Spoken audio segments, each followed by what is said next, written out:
when we are starting jiu-jitsu, particularly, especially as a white, perhaps, fresh blue belt, there is still this urge of, proving yourself, comparing to the guy next to you. Yet sometime around purple, brown, perhaps black, different for different people, but we kind of stop caring about that. And it's exactly what you talk about, right? It's like we open the next level, we open the next door, and it's like, now I just don't care about that. And everything just gets different. It gets better. The different opportunities create themselves. How would we look if we had the same outlook from the very, very beginning? I don't think you can do that, because the way that you learn those lessons is it's not transmitted through language, right? Like, we can talk about it all day long, and we can understand and nod our head and say that makes sense.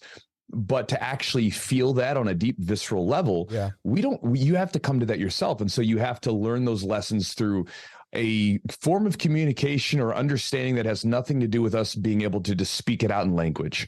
And so I think that's the issue, right? So like, if we could take ourselves now and make ourselves like brand new white belts, and somehow you'd have that, I mean, you would be amazingly so much better than what you were originally. But the problem is that until you've had that point of like going through that process, that you go through, that we all go through, unless you kind of go through that most of the time, like, you don't understand it on the other end.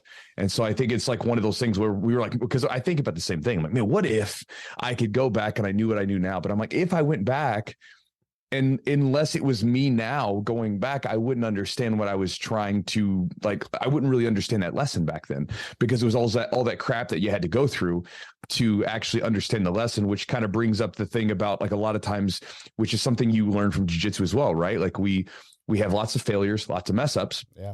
We do lots of stuff. We bang our head against the wall. And at the time, it seems like it's bad. But then later on, it sort of falls into place when you look back on it. You're like, man, I'm kind of glad that bad thing actually happened, right? I'm glad that I was doing stupid stuff, because it made me find a better path later on.